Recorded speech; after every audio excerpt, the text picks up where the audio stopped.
What's happening? Ant Mile Logistics. Back at it.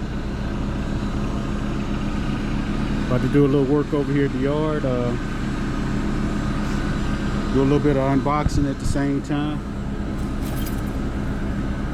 I got the air over hydraulic conversion kit.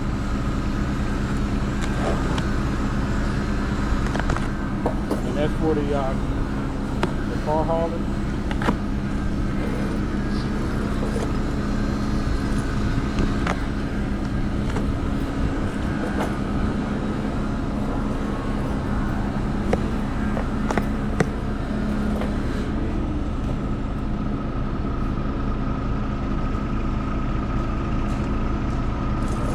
Alright, coming in 2 boxes. What I got right here.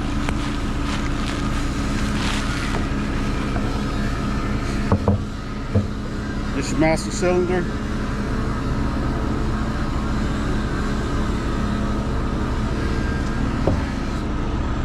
This is your booster or pancake. This is where your air comes in. And then the air pushes the piston similar to what it does on your brakes, your front brake chamber or your rear brake chamber. Pushes the piston, forces the hydraulic fluid through to your brake lines.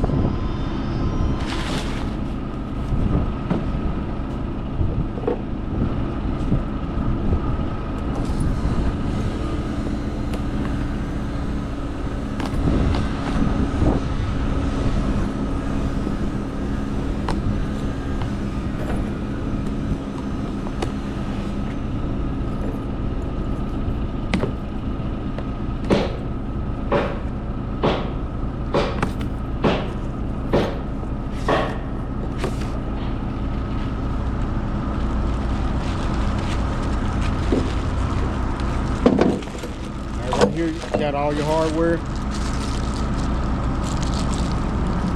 your proportioning valve, glad hands, the fittings that go through the frame of the trailer, your quick connects to put your 3/8 airline, quick release valve,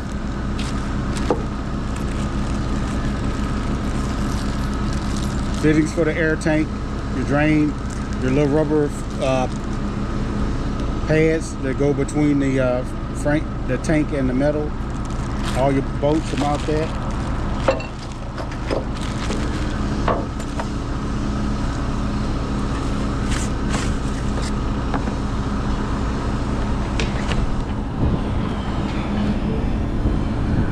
"25 feet of airline."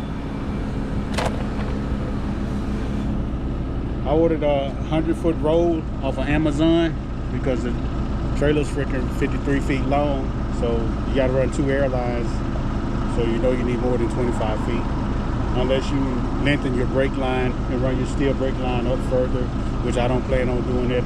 I want my tank about middle ways of the trailer, that way it'll prevent some of the spray from the road from getting up on it, and also they have a little bit less delay from the master cylinder to push the fluid through the lines.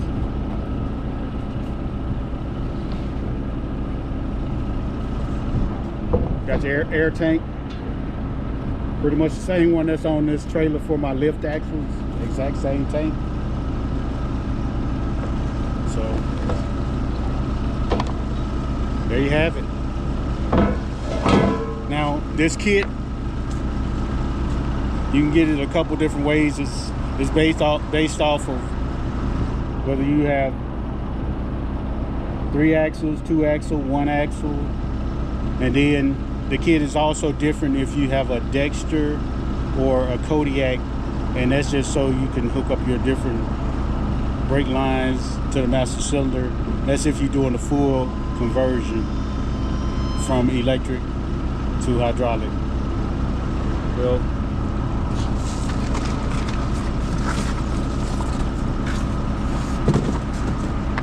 we'll walk over here and I'll show you partially what I'll have to do to get this installed and my plans on where I'm gonna put it at.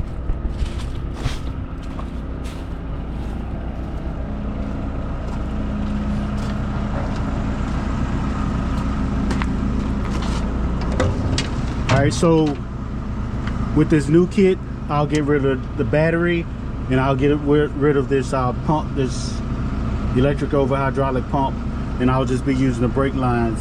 So I'll eliminate all this out the system.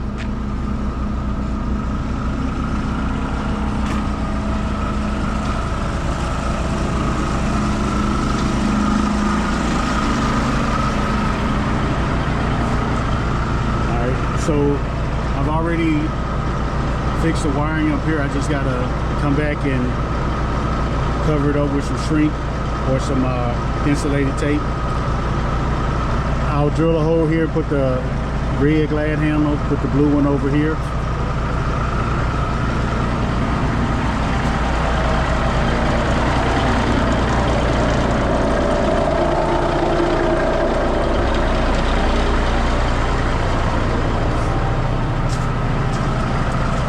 I had to get this little box right here. I got mine off of Amazon. You can get it from eTrailer. And what it does, it allows the semi to operate the brake lights on these trailers, because the wiring is a little bit different. These trailers right here, they don't have a red wire, whereas the semi have your red wire, which turns on your brake lights. So that's the only thing I had to add in. That's why I had to, go in the back of the 7-way, and I had to put a new 7-way on it, because the one that was on here was a flat blade. So I won't need this anymore, because I'll be able to, if the trailer break away, it'll lock the brakes, and I'll be able to set a parking brake if I choose to.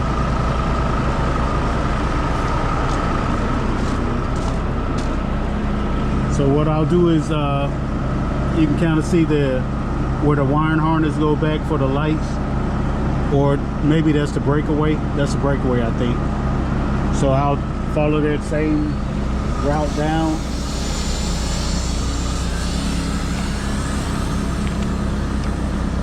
And I'll tap in right there. That's where I'll probably have my pump mounted. Correction, my master cylinder, it'll be mounted somewhere in that area. That way I don't have to lengthen the brake line. I may actually have it inside the box.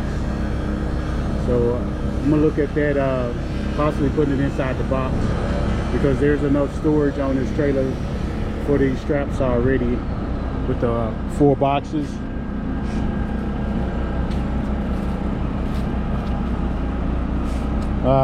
My logo, they forgot to put the logistics on it, so I got new ones coming.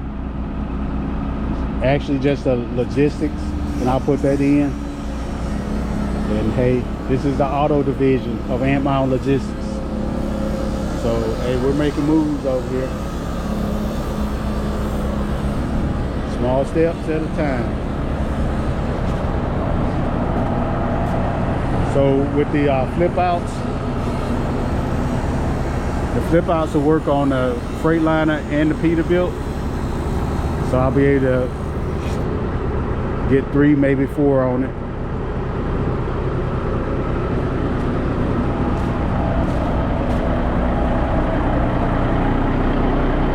So I'm gonna show you what my buddy Ant, he done started doing some drilling on his.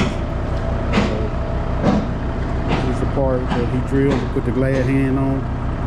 We're gonna throw some 90s on it, shoot through here, and then just run it down through here, on out through the side of the frame. So we'll run it down the frame, following that electrical conduit.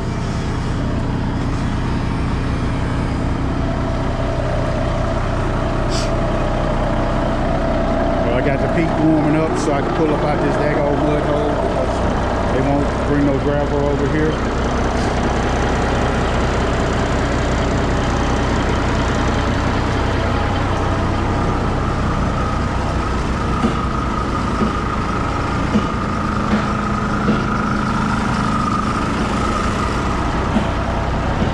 Dropped my load this morning, and we'll turn this into a make this day, so I can pick up my tag for the Peterbilt tomorrow morning from the Department of Revenue. hang around the house a little bit and run some cars locally. So I'm gonna try and get that trailer done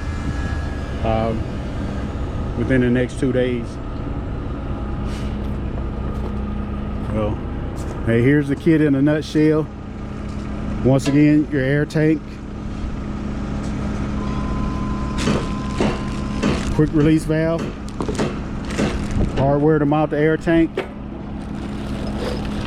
proportioning valve, all your fittings to hook up your airlines, glad hands, fittings to mount those to the trailer, airlines, master cylinder. This is essentially like a brake chamber. You see it on a lot of trailers that have the tongue mounted. They're tongue mounted on a lot of trailers where when you slow down, you see it on like U-Haul trailers. It actually forces the hydraulic fluid back to the brakes.